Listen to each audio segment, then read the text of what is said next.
Hello friends, Jayashree recipe मध्ये तुमचे खूप खूप स्वागत आहे। बघा, आज आपण वालाच्या शेंगाची भाजी बनवलेली आहे। बघा किती छान झालेली आपली ही वालाची शेंगाची भाजी। आपण ही भाजी कशा प्रकारे बनवली हे आपण पुढे रेसिपी मध्ये कंटिन्यू करूया। चला तर मग रेसिपीला सुरुवात करूया। बघा, आपण आता येथे एक कढई घेतलेली आहे। आता आपण कढईमध्ये तेल टाकूया।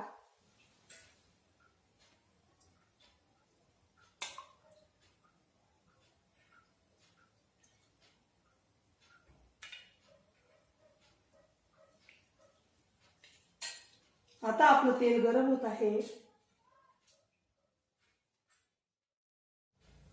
आता आपलं तेल तापलेलं आहे। आता आपण तेलामध्ये जिरे मोहरी टाकूया।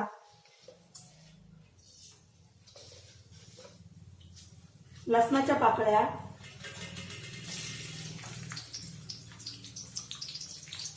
कढीपत्ता,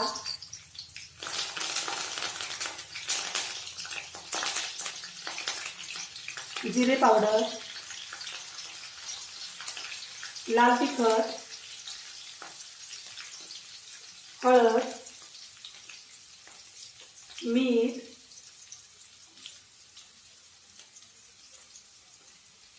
आता आपण हे छान मिक्स करूया।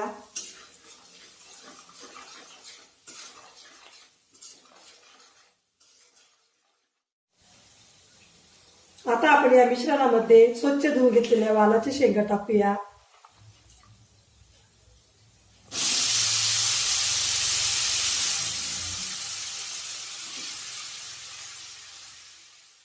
आता आपण वालाच्या शेंगा छान मिक्स करून देऊया।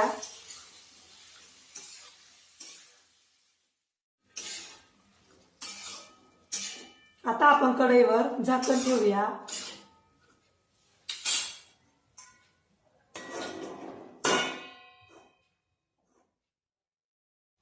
आता आपण या वालाच्या शेंगा कमी गॅसवर छान शिजवून देऊया। आता आपण झाकण उघडून बघूया।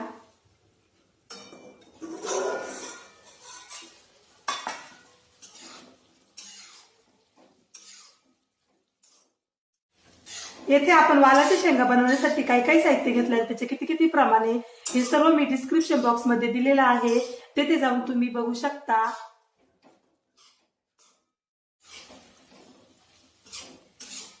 आपण परत कढईवर एकदा झाकण ठेवूया।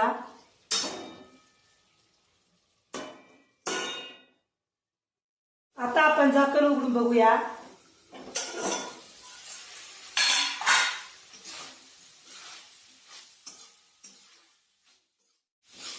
तुम्ही माझ्या पद्धतीने वालाची शेंगा करून बघा, तुम्हालाही नक्की आवडतील। आता आपण या वालाच्या शेंगामध्ये शेंगदाण्याचा कूट टाकूया। शेंगदाण्याचा कूट आपण येथे थोडा जाडसरच घेतलेला आहे।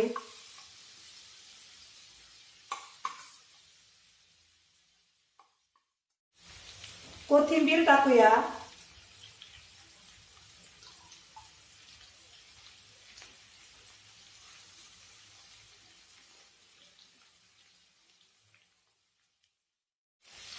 आता आपण शेंगदाण्याचा कूट आणि कोथिंबीर छान मिक्स करून देऊया।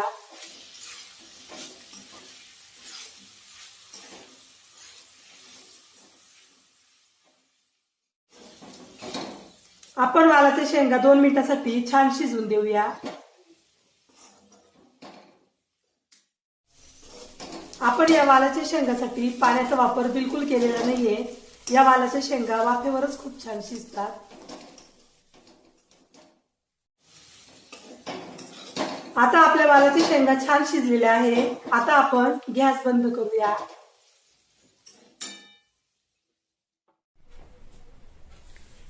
बघा, येथे आपली वालाची शेंगाची भाजी आता खाण्यासाठी रेडी झालेली आहे। बघा किती छान झालेली आपली ही वालाची शेंगाची भाजी। तुम्हाला जर माझी रेसिपी आवडली असेल तर माझी रेसिपी एकदा नक्की ट्राय करून बघा। चला तर मग पुन्हा भेटूया अशाच नवीन रेसिपी मध्ये। तोपर्यंत बाय बाय।